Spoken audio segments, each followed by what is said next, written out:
Okay, so we are live now. Bismillahirrahmanirrahim. Assalamualaikum warahmatullahi wabarakatuh dan selamat malam diucapkan kepada semua. Salam PKP, salam lockdown kepada semua. So, seperti yang dijanjikan, malam ini kita akan teruskan untuk episod yang kedua. Untuk kita punya lepak talk. Okay, hashtag lockdown edition. Dan malam ni kita akan bersama dengan sahabat saya, iaitu saudara Izzat Yusliza. Okay, so beliau tengah standby lagi, beliau tengah prepare, tengah set up dia punya, okay, nanti dah masuk tu. Jadi saya akan seru dia naik ke atas, okay. So pada yang sedang menonton, terima kasih kerana sudi menonton, okay. InsyaAllah malam ni kita sembang tentang jatuh bangun cleaning biz dan saya akan bawakan sahabat saya. Kita try. Bismillahirrahmanirrahim. Okay. Kejap. Saya nak tukar kepada kamera depan. Okay bro. Okay. Okay. Cun. Ready. Okay, yang tengah tengok live ni mungkin boleh komen live dekat ruangan komen. Dan jangan lupa untuk tag kawan-kawan anda untuk tengok live pada malam ni. Kita santai-santai malam ni, tak ada sebarang perbincangan yang macam serius sangat. But then malam ni mungkinlah kita nak borak juga dengan kita punya brother malam ni, brother Izzat. Lama tak jumpa sebenarnya. Rasanya bila last jumpa? Tak ingat dah, rasanya last jumpa masa UiTM. Thank you. Ni member kita, member lama juga ni. Bro, thank you bro sudi tengok live malam ni. Jangan lupa share dekat wall, share dekat Facebook group, share dekat WhatsApp semua. Okay, supaya ramai lagi dapat tonton live ni secara live lah. Okay, alhamdulillah bro. Pertama-tama saya ucapkan terima kasih kerana sudi menerima jemputan Give Venture untuk sesi lepak talk. Ini episod kedua untuk hashtag lockdown edition. Okay, sempena lockdown kali ni kita buat live insyaAllah setiap malam. Jika diberi kesempatan, jika diberi kemudahan, kita akan buat setiap malam. Kita berkongsi topik-topik yang menarik dengan tetamu-tetamu yang beza. Dan malam ni kita bersama dengan Bro Izzat Yusliza yang mana merupakan salah seorang saya punya mentor kot. Zaman-zaman study duluan, kalau kata dekat UiTM Dungun tu, siapa tak kenal Izzat Yusliza tu memang pelik lah. Memang menjadi role model. Role model di kalangan mahasiswa-mahasiswi dan lebihnya mahasiswi lah kot. Okay, di dulu. Okay, tu tahun bila? Tahun 2013, 2014 tu bro. 2013, itu tahun 2000. Actually 2010, 2011. Di UiTM 2010 ada Shah Alam kan? Dekat UiTM Dungun, Terengganu. Waktu tu 2009-10. Dan dekat 2011-12 saya dekat Shah Alam. Okay, tak apa. Lepas ni kita bagi peluang untuk kenalkan diri, untuk share sedikit latar belakang before kita pergi pada topik utama kita malam ni, iaitu kita nak sembang tentang jatuh bangun cleaning biz. Jarang kita tengok ni seorang graduan yang ambil, saya rasa ambil business, betul bro? Saya ambil sebenarnya diploma pentadbiran awam, degree pentadbiran korporat. DPA dengan corporate admin. Yes. Okay, daripada seorang yang bakal menjadi pegawai kerajaan kepada seorang yang menjalankan bisnes cuci-cuci, cleaning business. Itu memang satu benda yang kata 180 darjah lari daripada apa yang belajar dulu. Tapi tak apa, lepas ni kita sembang dengan lebih lanjut. Sebelum tu bro, kenalkan diri dahulu. Mungkin sepatah dua kata, nama apa, tinggal kat mana dan mungkin sedikit latar belakang lah. Silakan bro. Sekejap. Sorry sekejap ada gangguan sound sikit, saya tak dengar sangat. Minta maaf sekejap. Okay, tak apa. Take time. Okay. Saya minta maaf. Okay, ada gangguan sikit tadi. Okay, sekarang okay Okay, sekarang okey. Sebab tadi ada bunyi mungkin sebelah ada connected dengan another iPhone yang lain kan. So Oh, okey. Okay, pelik juga tu. Okey, okey. Okey. okay. Okey, teruskan bro. Alright, Kenalkan diri insya-Allah. pertama kali saya terima kasih dekat especially saudara Ikhwan, Khairul Ikhwan yang merupakan sahabat saya, mentor saya juga, junior saya juga dalam study dulu sampailah ke peringkat perniagaan dan sekarang menjadi seorang ikon yang saya memang ikut daripada awal sampailah sekarang. Jadi sebenarnya yang start dengan bisnes dulu sebenarnya saudara Ikhwan ni. Ikhwan sendiri yang start dulu. Waktu saya belajar tu dia dah start niaga dah. Jadi sebenarnya saudara Ikhwan merupakan salah seorang yang pencetus lah kepada idea untuk membuat perniagaan bagi saya sendiri jugalah. So terima kasih dan juga terima kasih kepada Git Venture kerana menjayakan untuk program ni, insyaAllah. Jadi kita nak introduction lah, mana pengenalan diri lah. Silakan. Mungkin Okay. asal mana, dulu study apa dan mungkin kejaya awal lah sebelum berkecimpung dalam bidang perniagaan ni. Okay. Saya lahir daripada Sungai Petani Kedah. Anak sulung daripada 3 adik-beradik. Ayah saya seorang polis dan mak saya sebagai suri rumah dan pernah meniaga laksa lah sebelum ni. Jadi saya dibesarkan dekat KL, especially dekat KL, dan saya sambung belajar dekat MRSM Kebun Pasu. Sebelum tu sekolah menengah setiawangsa dan saya pergi ke sekolah MRSM Kebun Pasu Kedah dan seterusnya saya sambung pelajaran dalam diploma pentadbiran awam dekat UiTM Dengun Terengganu. Sekarang dah menjadi UiTM Terengganu lah. Dan saya sambung ijazah dekat pentadbiran korporat dekat UiTM Shah Alam. So kalau saya terus kepada asal usul ni, sebenarnya sebelum ni saya memang berimpian, first cita-cita saya adalah menjadi seorang doktor. Okey, ada rupa doktor tu. Tapi saya tak dapat, tapi tak tercapai lah impian saya. Tapi alhamdulillah lah saya dikurniakan isteri saya sendiri yang ada jawatan tu. Doktor. Tapi isteri saya seorang doktor. At least tak dapat dapat pasangan bersama pun okey lah. At least saya dapat tahulah perjalanan sebagai doktor tu kan. Tercapai jugalah nak tahu sedikit pasal doktor. Dan kemudian saya waktu masuk degree saya minat jadi PTD sebenarnya, pegawai tadbir diplomatik. Dan alhamdulillah sahabat rapat saya sendiri, nama pun Syed Izzat, dia sekarang menjadi pegawai tadbir diplomatik. So dia pun juga menceritakan banyaklah berkenaan dengan jawatan pegawai tadbir diplomatik. So dan itu ketika saya belajar lah. Jadi saya pun tak tahu lagi sebenarnya saya nak ke bidang apa.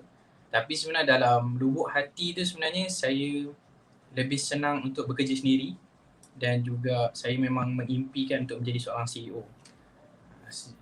Ketika dalam proses pembelajaran tu lah, sebab saya rasa saya nak ada empayar perniagaan saya sendiri, saya nak ada pekerja saya sendiri dan saya nak ada percaturan masa dan jadual kerja kepada tim saya sendirilah.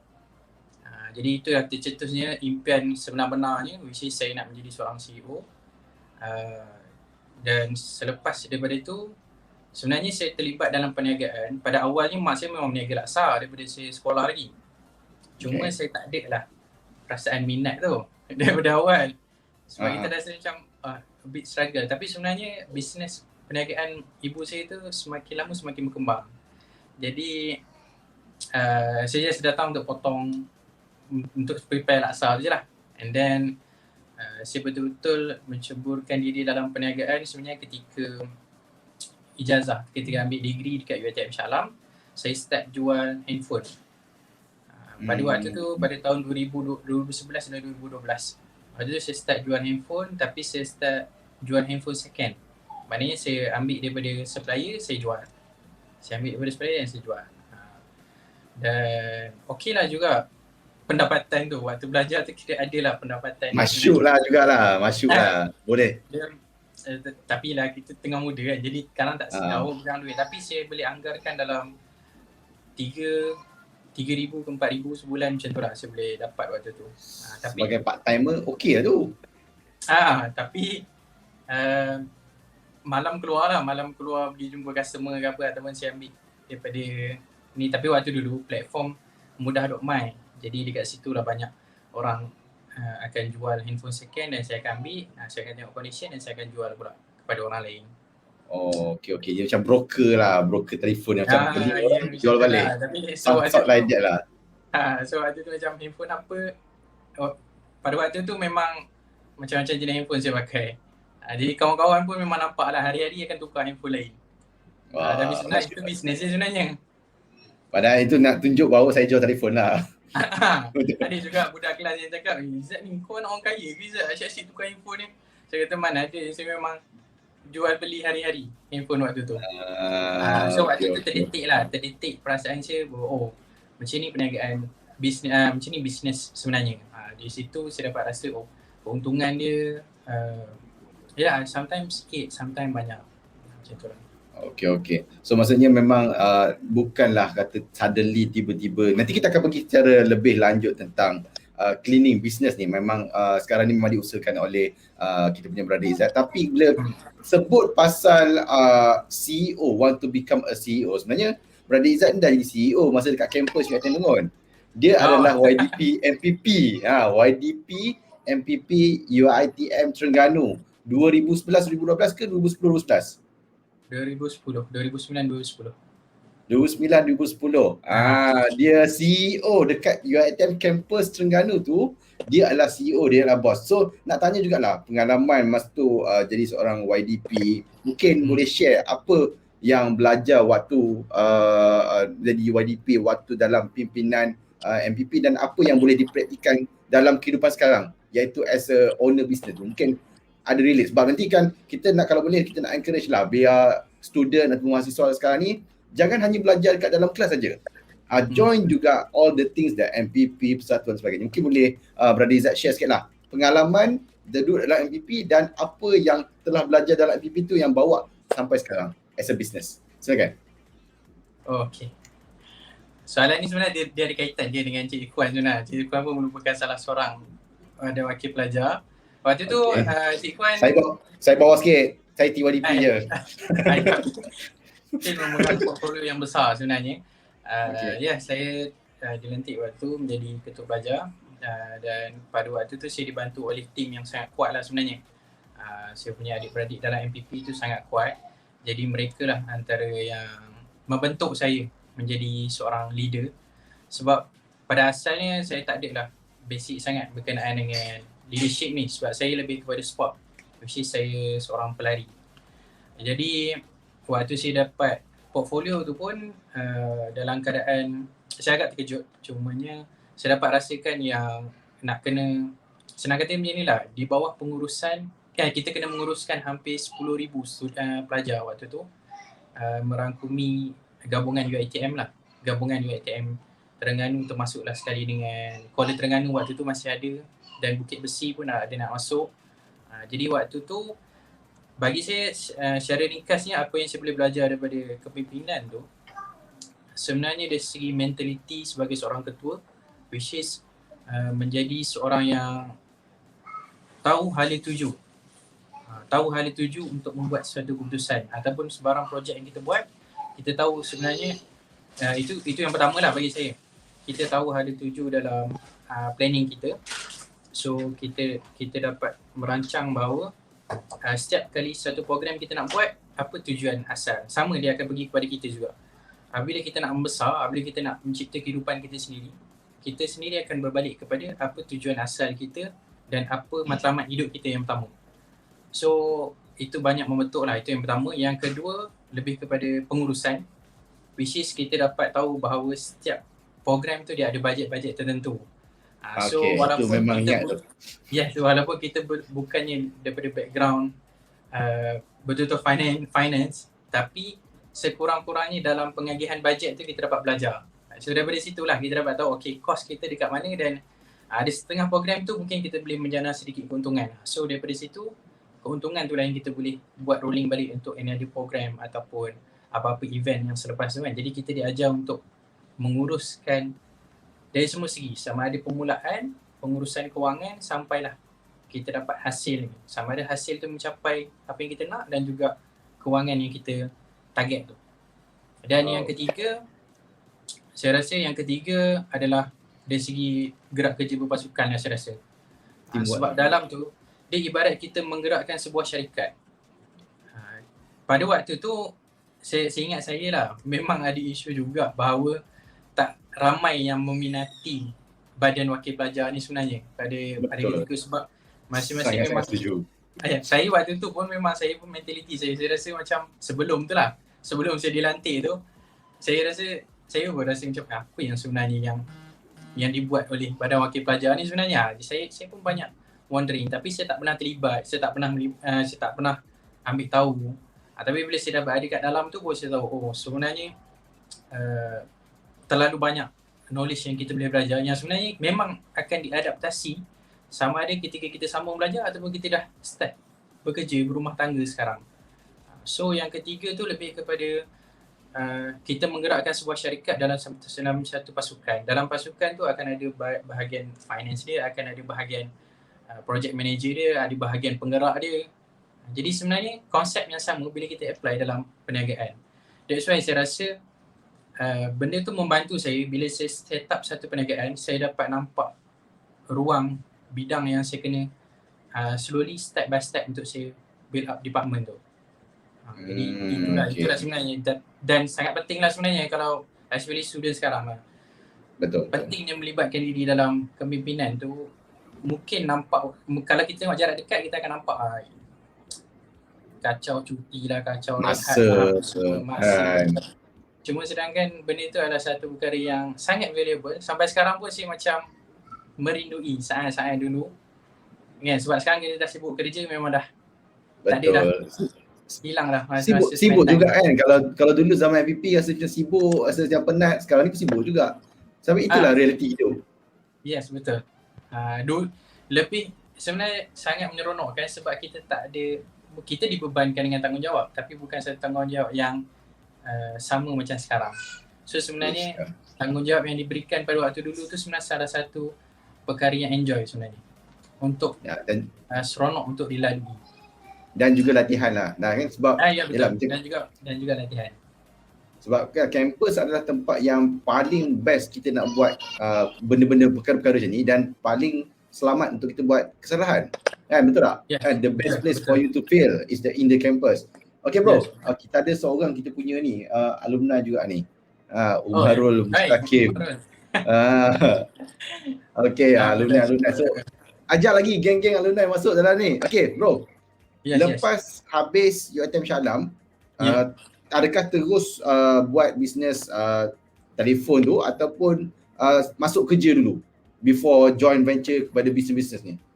Okay, perjalanan saya dalam bidang perniagaan tu sebenarnya tak lari jauh. Which is selepas saya habis degree, saya ada dapat satu tawaran untuk pada asalnya bekerja. Tapi sebenarnya tawaran tu adalah untuk melibatkan diri dalam satu pasukan perniagaan. Itu bermula pada 2013 lah, saya ingat saya sebenarnya. Pada 2013, saya dijemput untuk masuk dalam satu pasukan iaitu satu kumpulan yang membuat perniagaan sabun yang berada dekat Kelang waktu tu. So, pada asal interview session pun saya dah ditanya bahawa ni ketika saya masuk dalam pasukan kilang sabun dulu. Dulu dikenali sebagai syarikat Kazaza, tapi sekarang syarikat Kazaza pun dah tak ada. Cumanya di waktu tu saya masuk sebagai salah satu pasukan penggerak untuk marketing. Jadi dekat situ saya join, dekat situ juga saya mengenali beberapa ahli kumpulan yang lain lah sebenarnya. Dan rata-rata sebenarnya alumni UiTM dan mereka bermula meniaga sabun tu daripada bawah. Dekat situlah saya start join sebenarnya. Tapi waktu tu saya dah tinggalkan bisnes handphone lah sebenarnya. Jadi saya dah start melibatkan diri dengan perniagaan sabun. Dekat situlah saya diajar untuk marketing, saya diajar untuk finance, saya diajar untuk pentadbiran admin yang sebenar dekat dalam sebuah syarikat lah sebenarnya. Cuma rata-rata dalam kumpulan tu semuanya budak-budak muda. Berapa tahun tu? Agak bertahun tempoh kerja tu. Tempoh tu 2013 hingga 2016. Sebenarnya dalam tempoh 3 tahun ke 4 tahun macam tu. 3 tahun, 4 tahun sampai bertuli lah. Kalau ikutkan 2013 sampai 2017, tapi pertengahan 2017 lah sebenarnya. So dalam tempoh 3.5 tahun ke 4 tahun macam tu lah. Okey, maksudnya Tapi ambil dia bukan masa konsep 3 nak 4 kata tahun konsep lah. tapi nak kata konsep bekerja sangat pun tak juga, sebab saya pada tahun yang pertama kedua tu saya memang bekerja kan, Okay. tapi masuk tahun yang tengahan tahun kedua ketiga tu saya dah terlibat sepenuhnya dalam bahagian pengurusan lah.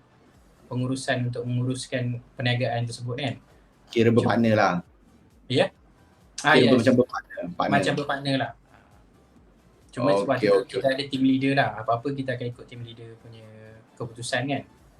Cuma dekat situ dalam tempoh saya ada 3 tahun lebih tu, dekat situ dah saya belajar betul-betul mengenai bagaimana kita nak set up satu hala tuju, contoh 5 tahun yang akan datang. Dalam bidang perniagaan nak jadi apa. So dalam tempoh 5 tahun akan datang, berapa jenis perniagaan kita nak buka. So dekat situ saya belajar. Okey. So mungkin sebab saya suka petik kata-kata pada Puan Ainun kan, dia kata bahawa orang-orang muda zaman sekarang ni antara kelemahan dia tak erti nak berkuli. Maksud berkuli kat sini ialah dia duduk dalam satu company, dia bekerja dengan satu bos dan dia belajar sebanyak mungkin. Dan apa saya nampak Brother Izzat buat ialah duduk satu team dan belajar. Mungkin ambil setahun, 2 tahun, 3 tahun belajar dan katanya hari ni dah memiliki bisnes sendiri. Mungkin boleh ceritakanlah bisnes apa dan sekarang ni macam mana cerita bermulanya bisnes tu, macam mana berputiknya bisnes tu. Mungkin bercerita tahun bila, macam mana dia nak start. Mungkin boleh cerita. Menarik ni. Dia ada few things lah yang saya akan kaitkan sepanjang perjalanan saya pada 2013 sampailah 2017 pertengahan ketika bersama dengan tim Sabun tu. Sehinggalah saya set up bisnes sendiri pada 2017, hujung 2017. Saya ingat saya November 2017 saya set up perniagaan saya yang sendirilah, personal. So dalam tempoh ketika berada dalam tim Sabun tu, saya dah start merasai jatuh bangun lah. Which is saya dah start merasai bagaimana kena tipu pun ada, bagaimana kerugian ribuan ringgit pun ada. Jadi bagaimana salah pengurusan juga bila kita terlalu nak cepat, nak pergi laju. Biasalah darah muda.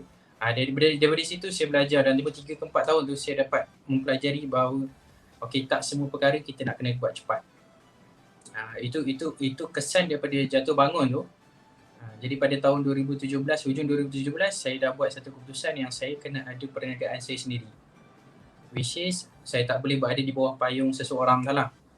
Sebab sekiranya saya berada di bawah payung seseorang, bukan kita tak boleh bergerak dalam satu pasukan, tapi saya secara personally saya nak create sesuatu yang baru dan saya nak keluar daripada satu loop yang lama lah. Dan itu pun dipersetujui oleh pasukan sendirilah. Which is saya nak bina saya punya legacy saya juga. Jadi saya minta izin dengan cara yang baik, dan pada ketika itu pun sebenarnya pasukan pun dah start untuk berpecah arah sebenarnya. Jadi kita dapat dalam proses tu sebenarnya pasukan berpecah kepada 2 pihak, which is satu untuk menguruskan factory, sebab kita dapat bantuan daripada Mara dan juga Sirim untuk kita build up kilang kita sendiri, tapi yang baru. Cuma dalam proses nak build up kilang baru tu dia ambil masa dalam tempoh 2 tahun. Oh, lama juga. Lama sebenarnya. So ketika proses pembinaan tu saya buat jalan saya, dan ada juga beberapa lain yang buat jalan sendirilah untuk perniagaan. Cuma pilihan saya adalah ketika saya berada lama dalam bidang sabun tu, kebanyakan projek saya yang turun padang lah, ataupun demonstration ke, macam ialah kita nak jual sabun, jadi mestilah kita tunjuk demo juga. Sabun Jumpa klien lah. Yes, sabun yang kita jual ni untuk heavy duty punya penggunaan, macam kita cuci kontena, kita ada cuci petrol station. Jadi saya banyak buat demo dan saya tak pernah niagakan benda tu. Sebenarnya itulah bidang cleaning service kan. So pada ketika tu saya buat keputusan untuk saya set up sendiri cleaning service.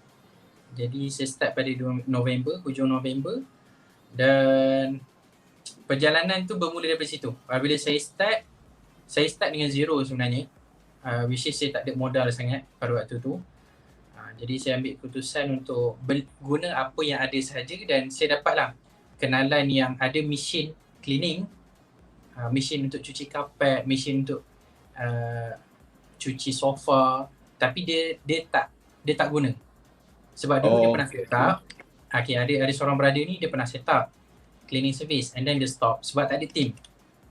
So saya kata, okay abang, bagilah saya sewa mesin tu kan. Saya bayar ikut kemampuan saya pinjam mesin tu, dalam masa yang sama saya sewa mesin tu, dalam masa yang sama saya belilah mana-mana barang yang tak cukup untuk buat cuci rumah. So itulah sejarah saya selalu cerita kat orang. Memang permulaan saya pergi kedai RM2, saya pergi beli mop, penyapu apa semua tu. Yelah sebab dana kita tak cukup, jadi kita beli je lah. Beli apa yang mampu lah. Mana yang mampu, sebab saya yakin dia bukan dengan equipment tu sebenarnya. Dengan equipment tu kita akan grow. Sebenarnya dengan kepuasan pelanggan tu yang pertama. Which is pelanggan nak apa, kita provide yang terbaik. Kita buat servis yang terbaik menggunakan apa yang kita ada. Dan sekiranya customer puas hati, so itulah yang kita aim. Itulah saya punya sudut pandang pada waktu tu. Sebab kalau saya nak set up semua benda sampai ada, sampai cukup, memang saya takkan jalan. So saya grab mana yang ada, saya jumpa customer, first customer dekat Semenyih. First customer saya cuci rumah. So dia cuci lah, tandas dia apa semua. Dan saya ada bawa lah 1-2 mesin untuk kita cuci sofa dia kan. Masa tu macam mana dapat first customer tu? Mungkin boleh cerita sikit. Macam mana dapat first customer tu? First customer tu saya gunakan sebab saya pernah buat demo cucian apa semua saya dengan team saya kan. Jadi saya waktu tu saya ada promote lah dekat mudah.my. So kita ada buat cleaning service kan, sebab kita memang pernah buat dan kita dah biasa buat. Jadi first customer tu contact melalui mudah.my tu. Sebab waktu tu platform mudah.my ni memang sangat famous. Dan waktu tu juga bila kita nak posting free, tak ada charge. Tak ada charge. So kan waktu tu bukan kata Facebook tak famous, tapi 2017 taklah terlalu kurang lagi lah job service, kurang lagi. So orang akan tengok dekat mudah.my tu. So sebab tu saya post dan saya terkejut lah. On that day juga ada satu customer contact. Jadi saya pergi lah buat. Cuma customer tu beruntung sebab saya tak tahu nak set up harga. Jadi saya bagi harga yang murah. Jauh sangat ke dia harga market ke macam mana tu? Kalau ikut harga market sekarang, kalau ikut servis yang saya buat tu dekat hampir 400 lah. Hampir 400, tapi saya bagi dia dalam RM90 tak silap saya. 90 kot saya rasa. Masa tu seorang ke pergi klinik, ada team lah? Saya ada bawa budak-budak yang kenalan saya dulu lah, team lama saya dulu.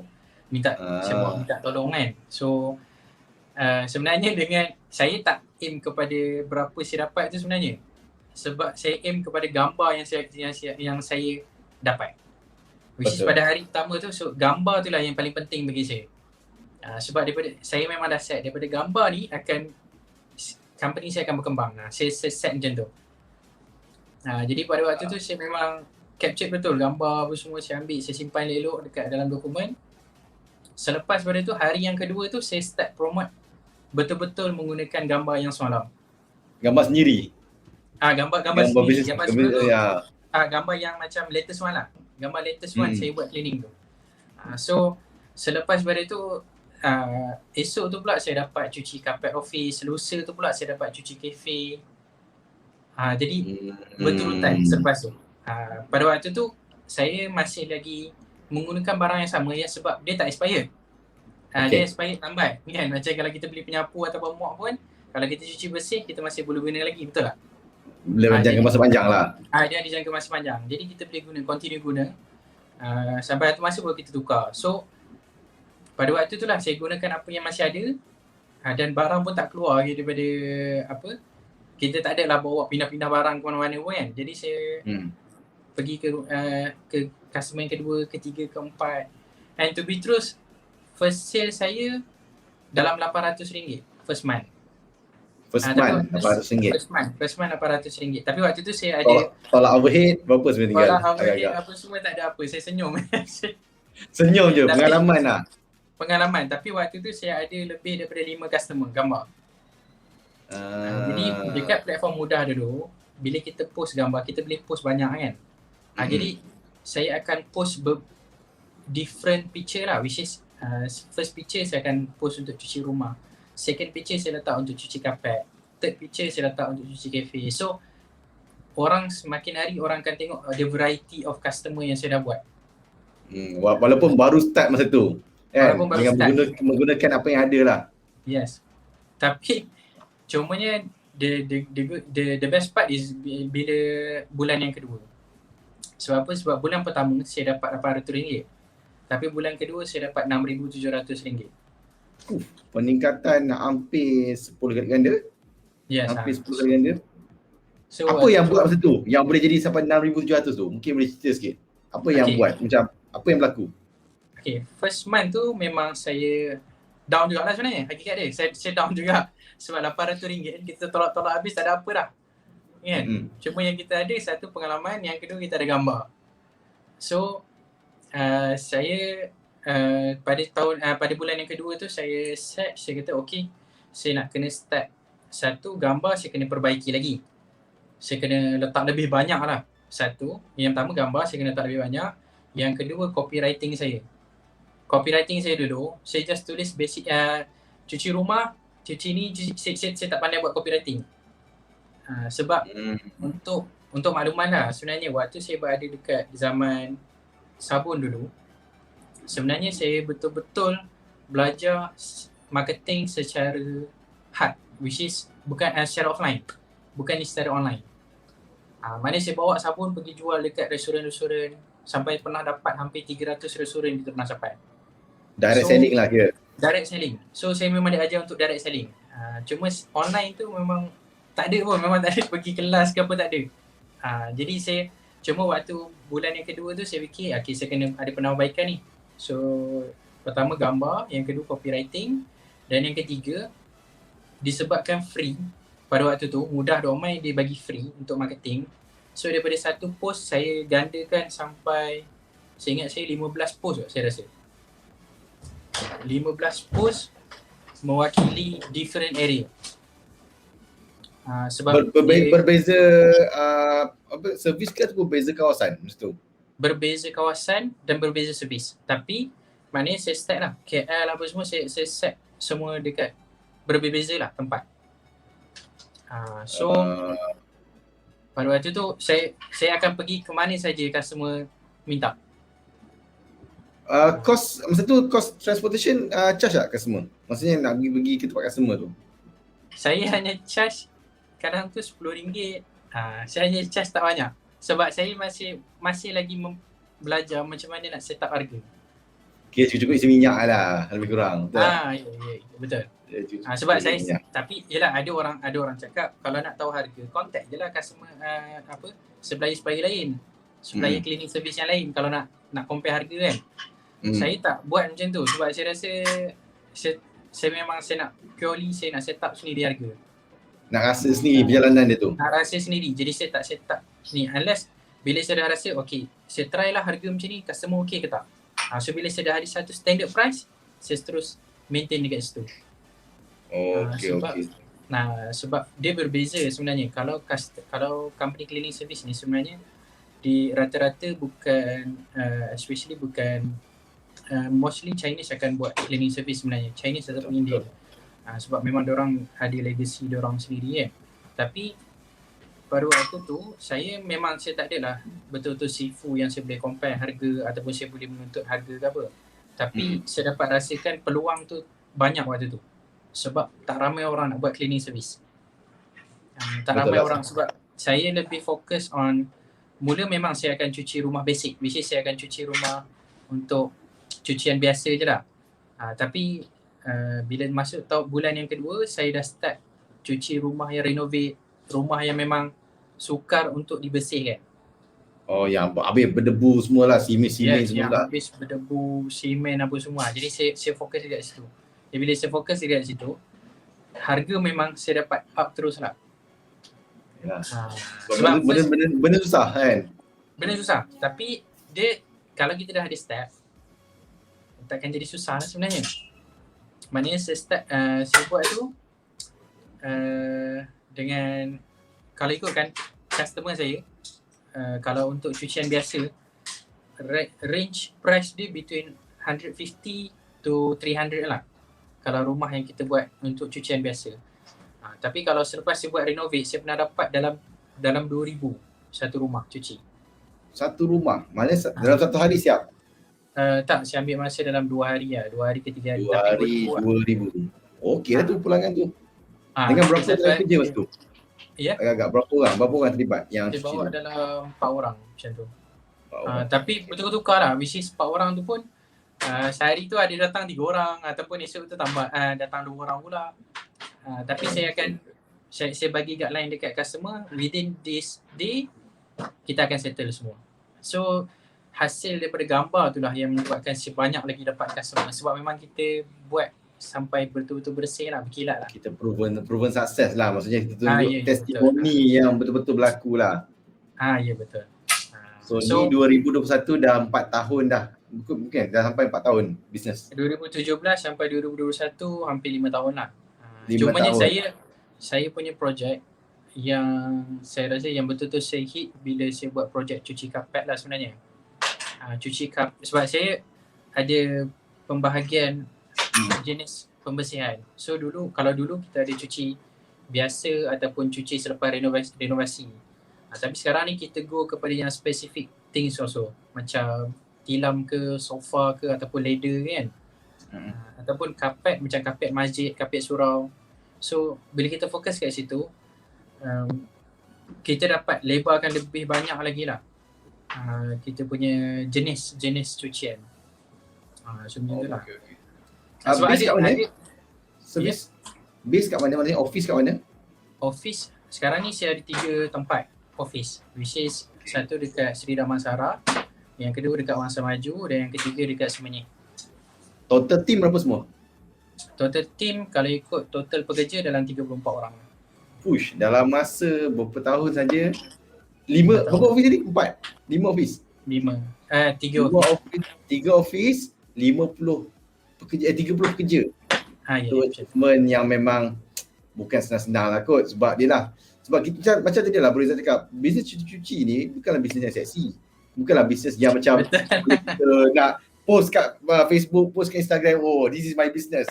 Mungkin cerita sikit lah, sebab ni lah graduan corporate admin, belajar kat universiti, ada tak orang kata macam orang skeptikal lah, alamak bisnes cuci-cuci je, takkan ni je ke Zat kau buat Zat? Okay, orang lain pergi kerja kerajaan, government, jadi bos-bos, jadi CEO, takkan nak kerja cuci. Ada tak dapat that kind of feedback masa mula-mula buat tu? Saya pernah dapat yang saya rasa yang paling best, saya kena gelak lah. Itu nombor 1. Kenapa dia gelak? Kenapa kena gelak? Dia gelak kat saya sebab saya buat pilihan kenapa nak buat cleaning service, kenapa nak buat cuci. Sebab sebab saya mengenali dia, jadi saya tahu karakteristik dia tu memang dia gelak tu atas sebab masa buat cuci-cuci. So ibaratnya macam tak ada kerja lain lagi korang buat. Macam tu lah. Yelah. Tapi in the first place sebenarnya, saya rasa yang menguatkan saya itu yang nombor 1 sekali keluarga saya lah, which is keluarga yang isteri saya dan juga mak bapak saya kan. So waktu dulu sebelum kahwin lagi, mak bapak saya sendirilah orang yang pertama yang saya beritahu saya nak buat cleaning service. Jadi kalau ikut kan, tak terkejut diorang, memang terkejut habis lah bila saya cakap. Memang terkejut lah kan, expectation lain. Sebab saya beritahu kalau saya nak continue on factory tak siap lagi, so within 2 years lagi akan siap kan. In case kalau saya nak join balik the group, mungkin saya pun tak pasti macam mana keadaan situasi factory tu sebenarnya kan. So masuk kepada tahun yang kedua, jadi saya explain dekat parent saya, bukan saya tak nak kerja dengan orang, bukan saya tak nak apply mana-mana kerja kerajaan ke apa, tapi sebab saya nampak bidang cleaning service ni, saya nampak track dia kat mana. Saya dah jelas saya punya hala tuju, within 5 years saya akan ke mana. Dan saya berjanji dengan mereka, saya kata dekat ibu saya akan gunakan knowledge yang saya ada ketika degree untuk saya jadikan syarikat ni salah sebuah syarikat yang profesional. Jadi itu janji saya dekat mereka. So in the first place, kalau first month tu 800, gugup juga sebenarnya. Betul lah, Tapi nak tunjuk kan, nak cerita ah, sakit tu. tapi bila second month saya dapat 6,700. So di peringkat ibu bapa saya sendiri pun sebenarnya diorang yakin je dengan apa yang saya buat. Cumanya yelah diorang, of course diorang pun nak tengok depan mata. Betul lah. Jadi yang saya kata saya akan prove sebab bila masuk third month saya dapat 4,000. So dia down balik. Drop balik. Dia drop balik. Tapi waktu tu saya tak ada premis, saya tak ada apa. Jadi saya tak ada lah rasa terbeban Overhead sangat tak tinggi dengan lah. Overhead tak tinggi saya lah. tak tinggi. Jadi cuma waktu tu saya dapat kata-kata semangat daripada ayah saya sendirilah. So after that saya maintain dalam 7 ke 8,000 setiap bulan. Tapi Alhamdulillah. bekerja seorang lah, which is seorang waktu tu. Sebab waktu tu saya hanya ambil part time je. Part timer saja. Kalau ada projek besar baru ambil. Yes, ada projek besar baru ambil. Jadi saya buat siang dan malam kerja. Saya buat siang dan malam. Saya senang kata, memang orang akan isu. Ambil degree corporate apa semua kan. Saya betul-betul letak tepi pakaian-pakaian corporate saya letak tepi. Blazer semua saya letak. Semua saya letak tepi within 3 years tak silap saya. 2 to 3 years saya tak pakai langsung. So like hari-hari saya pakai seluar jean. Seluar jean nak buat kerja. Itu yang sesuai kan. Jadi saya memang saya letak tepi dulu profile saya.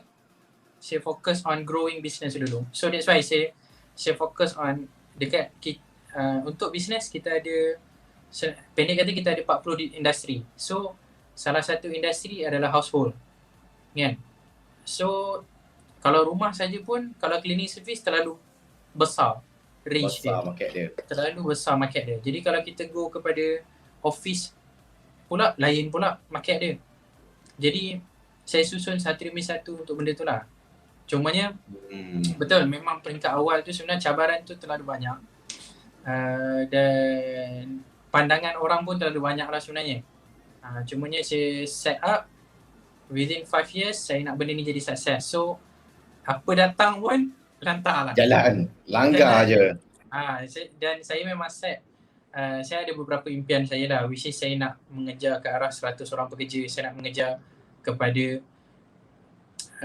conglomerate business, which is saya nak ada pelbagai jenis perniagaan. So sebab sekarang ni selain daripada cleaning service, kita ada provide juga untuk pest control. Selain daripada jadi kita ada provide juga untuk landscape dan juga minor renovation. So ada saling berkait business-business yang saya plan tu kan. Tapi kalau balik kepada 2017 dulu, saya memang pernah kena gelak dan adalah pandangan sinis daripada pelanggan, daripada customer sendiri.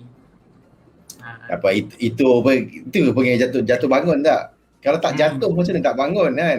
Kalau tak nak jatuh macam mana? Dia sebenarnya bagus bila kita awal-awal lagi dah rasa jatuh bangun, dah awal lagi rasa kena gelak. Sebenarnya satu pembakar semangat lah, sebab kalau bisnes kita buat terus boom, terus sukses, dan bila kita berada di atas, jatuh je memang susah nak bangun balik. Tapi kalau kita punya bisnes jatuh bangun, jadi senang untuk pick up balik kata case jatuh. Dan ini saya rasa salah seorang customer Izzat kot.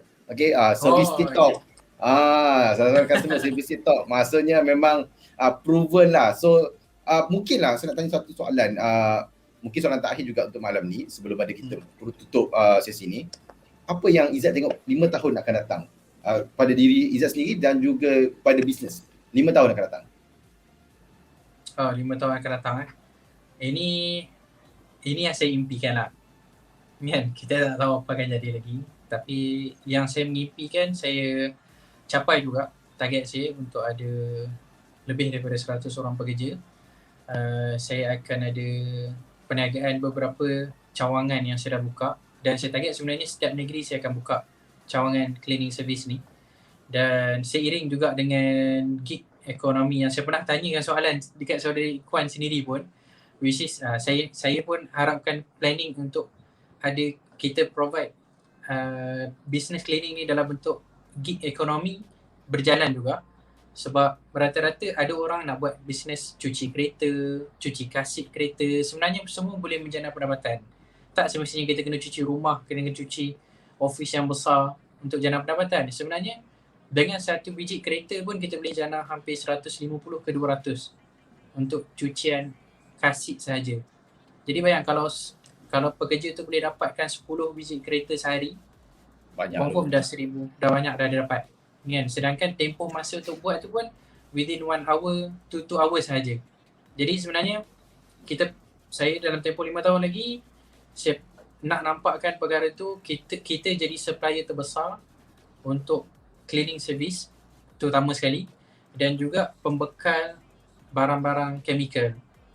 Sebab berkait pula dengan cerita sabun sebelum ni, tahun lepas saya baru ambil alih, yang kata saya office yang ketiga tu sebenarnya dekat Semenyih lah. Jadi saya baru ambil alih semula factory tu. So saya sendiri yang set up balik team baru untuk factory sabun tu. Jadi sekarang ni saya bergerak dalam business cleaning service, dalam masa yang sama saya menggerakkan business perkilangan sabun. Mana dia align lah dengan apa yang buat. Yes, align. Produce sabun dan guna untuk cleaning. Yes, dan hakikat sebenarnya Allah Ta'ala tu nak ajar saya juga lah sebenarnya.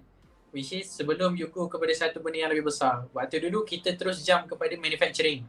Manufacturing ni kalau ikut staggered dalam perniagaan tu, di bawah producer. So terlalu besar range untuk manufacturing tu sebenarnya, kalau pendapat saya lah. Jadi that's why Allah Ta'ala hold sekejap. Saya kena lalui banyak proses dahulu, service dulu, trading dulu, and then barulah saya boleh dapat capture dalam bentuk manufacturing tu, macam mana pergerakan manufacturing. Sebab game manufacturing is a lot more tougher than services. So perkara yang tak boleh buat macam tu sajalah, tak boleh terjun macam tu je. Yes, betul. So nak jadi cerita, bulan tahun lepas saya dapat saya ambil alih balik factory tu. So sekarang ni dalam proses untuk kita buat production untuk kita hasilkan produk kita sendiri. Jadi setiap kali saya pergi rumah customer, kita akan guna produk kita sendiri, which is yang kita lebih yakin lah dengan produk kita. Dan itulah salah satu kelebihan yang ada pada cleaning service untuk company saya lah. Sebab bila saya jumpa customer pun, saya boleh bagi tahu jenis-jenis sabun yang saya pakai dan macam mana penghasilan dia. Okay. So memang kalau ikutkan apa yang Brother Izzat share ni, saya suka untuk petik kata-kata daripada Steve Jobs, founder of Apple. Dia ada kata tentang connecting the dots. Connecting the dots ni kita tak boleh connecting the dots daripada belakang ke depan. Dia kena dari depan ke belakang. Maksudnya kadang-kadang apa kita buat tu, kita tengok dari belakang kan. Kita rasa macam buat dulu macam sia-sia je buat. Sebenarnya tak ada benda yang sia-sia dalam hidup kita. Bila kita pandang balik ke belakang, sebenarnya Allah dah aturkan satu persatu perjalanan tersebut untuk ajar kita, dan kita hanya perasan apabila kita berada kat depan. Kita hanya perasan bila kita sampai kat destinasi, which is macam sekarang ni kan, baru take over. Kalau dulu pernah tak berimpian untuk take over kilang tu? Saya rasa tak kot kan. Nak ambil alih kilang, nak buat sendiri dan sebagainya. Tapi bila dah ada business service ni, barulah ada macam alignment ataupun ada kesesuaian. Bila ada kilang, ada business service, kan cantik, smooth kan, barang sendiri dan sebagainya. Okay, memang menarik. Journey itu memang menarik, dan saya rasa itu antara journey yang saya rasa kalau boleh diceritakan kepada anak-anak muda zaman sekarang, kepada kita punya graduan-graduan yang mungkin masih lagi menganggur, mungkin masih lagi mencari kerja. Dan saya rasa apa yang saudara Izzat share hari ni, business cleaning ni tak seksi. Kalau tengok macam takkan cuci-cuci je, tapi percaya, trust the process, percaya pada proses yang dilalui. Okay Zat, last sekali Zat, mungkin boleh promote lah your service, how to get your service, service apa yang you offer, what kind of price range, dan juga macam mana nak contact ataupun nak tempah you punya service ni. Silakan Zat. Okay, pertama-tama sekali terima kasih sekali lagi dekat saudara Karifan yang merupakan idola saya juga. Sekarang tahniah kerana telah mencapai dan kerana telah sekarang ni menjadi ikon kepada budak-budak kita sekarang lah dekat luar. Kita faham situasi. Kita faham situasi sekarang ni memang sangat teruk lah, which is, dan ramai yang tengah mencari jalan keluar, macam mana nak set up sesuatu perkara yang baru ke apa kan. Jadi saya dekat sini saya memang menawarkan, if sekiranya ada masalah ataupun ada keperluan untuk tanya macam mana nak set up sebuah perniagaan ataupun nak bincang dengan saya macam nak set up satu perniagaan pun, saya open table insyaAllah. So berbalik kepada tadi, untuk servis, untuk sekarang ni, untuk saya ada 2 perniagaan yang saya jalankan. Untuk bahagian servis cleaning, kita buat masa ni kita cover area KL dengan Selangor. So boleh contact dekat Z Smart Cleaning punya page. Sama ada dekat IG ataupun dekat Facebook. Macam mana naik So, je? Zsmart? Zsmart, ZADSMART. SMART. Zsmart Zsmart Cleaning.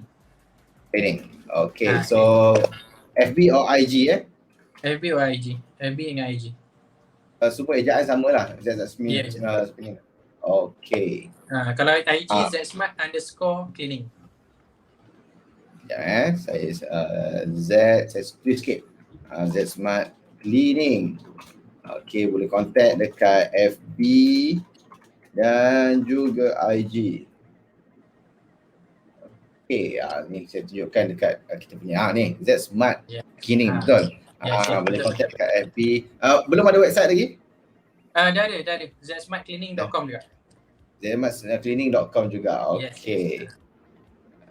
Atau kita boleh letak kat sini zsmartcleaning.com. Zaman sekarang kena ada website. Yes, itu adalah kita punya profile syarikat kita lah, ataupun kita punya muka depan syarikat kita.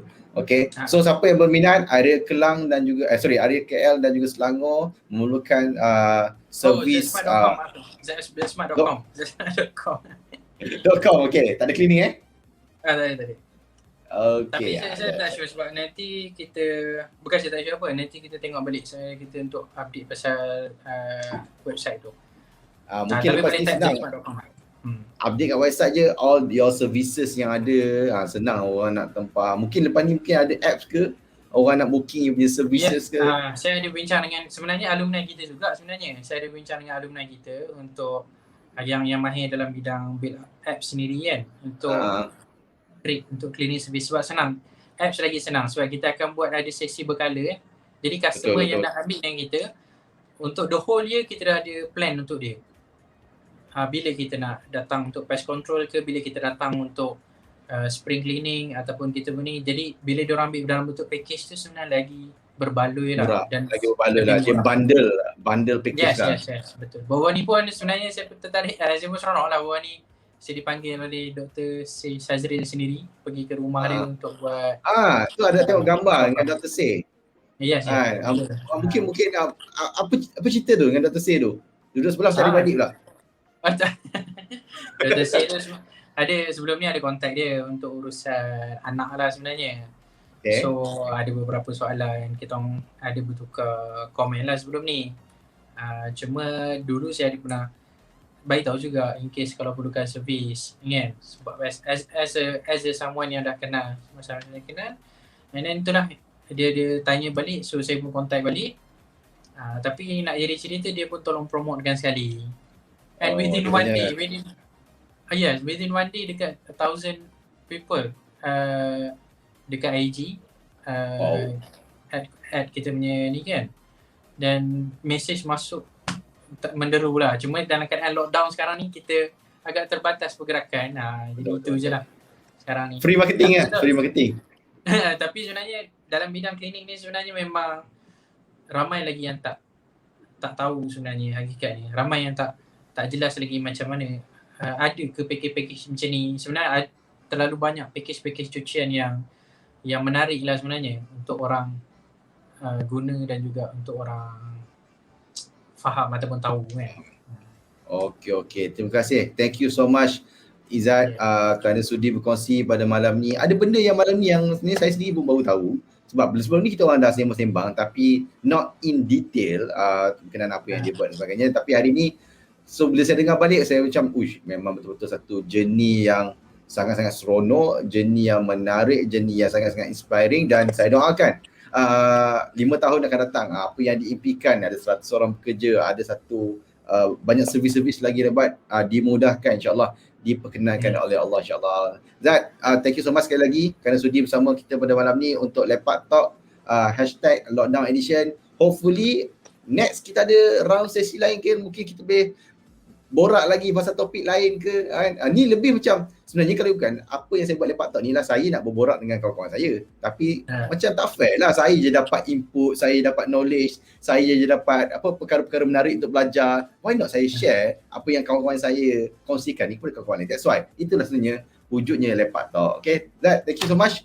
Okay, Okay, salam pada terima kasih. keluarga. Apa-apa kita roger lagi insyaAllah. Okay, Okay, untuk yang lain, insyaAllah. terima kasih. Terima kasih kepada yang lain yang sudi menonton. Thank you so much kerana sudi support Lepak Talk, dan insyaAllah esok kita hari yang ketiga dan esok kita akan bercakap tentang e-sport. Kita akan cakap tentang e-sport. Itu topik yang saya rasa anak muda zaman sekarang memang suka lah. Okay, so jangan lupa esok waktu sama 9 malam di FB page Geek Venture, dan insyaAllah tak lama lagi kita akan bersiaran live juga di YouTube channel Geek Venture. Sekali lagi saja, wabillahi taufiq wal hidayah. Wassalamualaikum warahmatullahi wabarakatuh. Kita tamatkan.